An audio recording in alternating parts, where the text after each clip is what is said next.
যে অকল এই যে শ্যাম কানু মহন্ত এণ্ড কোম্পানীয়ে নহয়, তেওঁলোকৰ পাছফালে কিন্তু এখন বিৰাট ডাঙৰ আশীৰ্বাদৰ হাত আছে। জুবিন গাৰ্গৰ চৰিত্ৰ হননৰ ক্ষেত্ৰত যোনে এই প্ৰস্তাৱটো উঠাইছে, আমি ভাবোঁ আমি চবে তেওঁক, যোনে এই কথাটো কৈছে, চবে এটা এটা কাণতলীয়া চৰ দিব লাগে সেই মানুহজনক, যোনে প্ৰশ্ন কৰিছে। চৰিত্ৰৰ প্ৰশ্ন নাহে, কাণতলীয়া চৰ খাব যোনে এনেকুৱা প্ৰশ্ন কৰে। এতিয়ালৈ প্ৰথম অৱস্থাত আমাৰ সন্দেহ আছিলে, আমাৰ খং আছিলে, কিন্তু এতিয়া যিটো প্ৰক্ৰিয়া চলি আছে আমি সন্তুষ্ট। আমি ভাবোঁ যে জুবিন গাৰ্গে অলপ হ'লেও কিবা এটা ন্যায় পাব বুলি ভাবোঁ। আৰু এটা ধৰক আজি 7 মাহ ধৰি তেওঁলোক জেলত আছে, এইটো এটা ডাঙৰ শাস্তি। যদিও তেওঁলোকে নিজে বেইল উইথড্ৰ কৰিছিলে, আকৌ বেইল এপ্লাই কৰিছে, বেইল কেঞ্চেল হৈছে। আজি আমাৰ সাক্ষী আছে, পলাশ ৰঞ্জন বৰুৱা আৰু মই, আমি এটা কেছ দিছিলোঁ হাতীগাঁও থানাত, তাৰে কাৰণে আজি মাতিছে এতিয়া। আৰু বাকী কি প্ৰশ্ন কৰে, কি কৰে, আমি সাজু হৈ আহিছোঁ। মোৰ ফেভাৰত এখন চমন গৈছিলে আপোনাৰ ছেশ্যন কেছ নম্বৰ 256/25, তাৰে হৈ মই আজি সাক্ষী দিবলৈ আহিছোঁ। মই দিছপুৰ থানাত দিছিলোঁ। মই শেখৰ গোস্বামী, শ্যাম কানু মহন্ত আৰু সঞ্জীৱ নাৰায়ণ আৰু সিদ্ধাৰ্থ শৰ্মাৰ ওপৰত দিছিলোঁ। যিহেতু ডিফেণ্ডেণ্ট এডভকেট থাকিব, ডিফেণ্ট এডভকেটে যথেষ্ট প্ৰশ্ন কৰিব তেখেতলোকক বচাবলৈ, আৰু সেই বচোৱা প্ৰশ্নৰ হেৰিত আমাক হেঁচা প্ৰয়োগ কৰিব। কিন্তু আমাৰ পিনৰ পৰা সম্পূৰ্ণ আমি যাতে এই ন্যায় প্ৰক্ৰিয়াত কোনো কাৰণত যাতে সুৰুঙা এৰ খাই নাযায়, তেনেকুৱা ধৰণৰ আমি সাক্ষ্য দিবলৈ চেষ্টা কৰিম। মই নগাঁও নাগৰিক সভাৰ সম্পাদক হিচাপে নগাঁৱত 19 তাৰিখে আমাৰ হিয়াৰ আমঠু জুবিন গাৰ্গৰ হত্যাকাণ্ড হৈছিল ছিংগাপুৰত। আমাৰ ইয়াৰ পৰা, অসমৰ পৰা নি অতি সন্তৰ্পণে ষড়যন্ত্ৰমূলকভাৱে 19 তাৰিখে ছিংগাপুৰত সাগৰ তলিত তেখেতক অনিচ্ছা সত্ত্বেও শুৱাই দিয়া হৈছিল। আৰু ইয়াত ইতিমধ্যে যিসকল ব্যক্তি জড়িত আপোনালোকে নিশ্চয়কৈ জানে যে শ্যাম কানু মহন্ত এণ্ড কোম্পানী, শ্যাম কানু মহন্তৰ লগত বাকী সিদ্ধাৰ্থ শৰ্মা, অমৃতপ্ৰভা মহন্ত, শেখৰজ্যোতি গোস্বামীয়ে সকলোৱে মিলি পেলাই ষড়যন্ত্ৰমূলকভাৱে কাৰ নিৰ্দেশত, সেইটো কিন্তু এটা ডাঙৰ প্ৰশ্ন।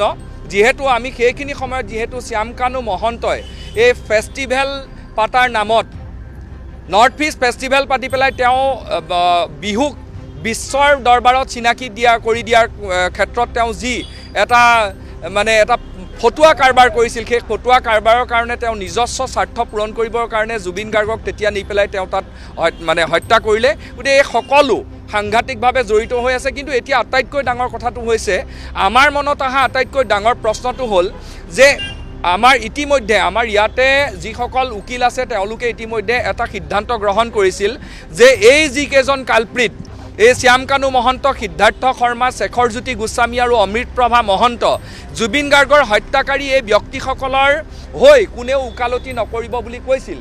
কিন্তু আজিৰ তাৰিখত দেখিলোঁ যে নামী দামী উকিলে কোনোবাই অনলাইনো কিন্তু ইয়াত যিহেতু সেই সুবিধাটো আছে, তেওঁলোকে ওকালতি কৰিছে। কাৰ কাৰণে? শ্যাম কানু মহন্তৰ কাৰণে কৰিছে। কাৰ কাৰণে কৰিছে? শেখৰজ্যোতি মহন্তৰ কাৰণে কৰিছে, অমৃতপ্ৰভা মহন্তৰ কাৰণে কৰিছে। এই যে নামী দামী উকিলবিলাক ধৰাত যে কোটি কোটি টকা যে খৰচ হ'ব, এই খৰচটো ক'ত হৈ আছে? গতিকে এই খৰচটো কোনোবা ব্যক্তিয়ে কৰি আছে নেকি? শ্যাম কানু মহন্ত, সিদ্ধাৰ্থ শৰ্মা, অমৃতপ্ৰভা মহন্তৰ এই যিটো গেঙে আমাৰ হিয়াৰ আমঠু জুবিন গাৰ্গক হত্যা কৰিলে বিদেশৰ মাটিত নি, এই গেংটোক ৰক্ষা কৰিবৰ কাৰণে, সুৰক্ষিত কৰিবৰ কাৰণে, আৰু যাতে কোনো ধৰণৰ শাস্তি তেওঁলোকৰ ওপৰত পৰৱৰ্তী পৰ্যায়ত প্ৰয়োগ নহয়, তাৰ কাৰণে এই ব্যৱস্থাটো সুৰক্ষিত কৰিবলৈ কোনোবাই এই কোটি কোটি ধন বিনিয়োগ কৰিছে নেকি? গতিকে এইটো এটা সাংঘাতিক ষড়যন্ত্ৰ। আমি তেতিয়াও কৈছিলোঁ, আজিও আমি যেতিয়া পৰৱৰ্তী পৰ্যায়ত সাক্ষ্য প্ৰদান কৰিবলৈ সুবিধা পাম, আমি এই কথাখিনি ক'ম যে অকল এই যে শ্যাম কানু মহন্ত এণ্ড কোম্পানীয়ে নহয়, তেওঁলোকৰ পাছফালে কিন্তু এখন বিৰাট ডাঙৰ আশীৰ্বাদৰ হাত আছে। এই হাতখন কাৰ হাত অসমৰ ৰাইজে জানে। এই হাতখন কাৰ হাত মই আপোনালোকক ক'ব নালাগে। অসমৰ ৰাইজে শ্যাম কানু মহন্তৰ পাছফালে, শ্যাম কানু মহন্তৰ মূৰত কাৰ আশীৰ্বাদৰ হাত আছে এই কথাটো জানে। নহ'লে শ্যাম কানু মহন্তৰ ঘৈণীয়েক অনিতা ডেকা মহন্তক কেইবাৰৰ কাৰণে তেওঁলোকে এই কৰিলে, তেওঁলোকে কিমান দিন তেওঁৰ সাক্ষ্য গ্ৰহণ কৰিলে। শ্যাম কানু মহন্তৰ ঘৰত আপোনাৰ কেনেকুৱা ধৰণে চিল কৰা হৈছিল নে নাই, তেওঁৰ একাউণ্টবিলাক পৰৱৰ্তী পৰ্যায়ত খুলিবৰ কাৰণে আদালতে কিয় নিৰ্দেশ দিলে। গতিকে এটা বহুত কথা আছে, অসমৰ ৰাইজে জানে। মই থোৰতে আপোনালোকে এই কথাটোৱে কৈছোঁ যে শ্যাম কানু মহন্ত এণ্ড কোম্পানী অকল তেওঁলোকেই কিন্তু এই ষড়যন্ত্ৰৰ লগত জড়িত নহয়। জুবিন গাৰ্গক হত্যা কৰাৰ এই ষড়যন্ত্ৰৰ লগত আৰু কোনোবা ডাঙৰ আশীৰ্বাদৰ হাত জড়িত হৈ থাকিব পাৰে। প্ৰশ্ন যথেষ্ট কৰিছে, তেখেতলোকে ব্যতিব্যস্ত কৰিবলৈ যত্ন কৰিছে আচলতে আমাক। কোনো প্ৰকাৰে যেন জুবিন গাৰ্গৰ মৃত্যুৰ লগত তেখেতলোক জড়িত নাই আৰু তেখেতলোকক আমি ভিডিঅ' কনফাৰেন্স যোগে দেখিবলৈ পাইছোঁ তেখেতলোকৰ নিজ নিজ জেগাত আছে কোনো তেখেতলোকৰ মুখমণ্ডলত আমি কোনো মানে একো দেখা নাই তাৰমানে তেখেতলোক খুব ভালদৰে আছে আৰু পথাকে মানে আমাৰ মেনেজাৰ শৰ্মা আমাৰ শেখৰজ্যোতি তেখেতৰ সিদ্ধাৰ্থ শৰ্মা তেখেতৰ কোনো ফিলিংছ নাই খুব আচলতে দুখ লাগিল তেখেতৰ হেৰিটো দেখি তেখেতৰ যিজন উকিল তেখেতৰ উকিলজনে আচলতে বহুত আমাক ব্যতিব্যস্ত কৰিছে সুদূৰ তেখেতে দিল্লী নে মুম্বাইৰ পৰা আমাক প্ৰশ্ন কৰিছে যথেষ্ট সংখ্যক প্ৰায় 14টামান কুৱেশ্যন তেখেতে আমাক কৰিছে য়েছ ন' ক'বলৈ কৈছে আচলতে আমি য়েছ ন' ক'বলৈ ইয়ালৈ অহা নাছিলোঁ তেখেতে য়েছ ন' ক'বলৈ কৈছে আকৌ মানে বহলকৈ তেখেতে শুনিবই নিবিচাৰে অকল য়েছ আৰু ন' সেই দুটাই তেখেতে বিচাৰে কিন্তু আমাৰ মহামান্য আদালতে তেখেতক আপোনাৰ প্ৰত্যুত্তৰ দিছে আমি য়েছ ন' কোনোদিন এটা উত্তৰো য়েছ ন' দিয়া নাই আমি বহলকৈ তেখেতৰ উত্তৰসমূহ দিবলৈ যত্ন কৰিছোঁ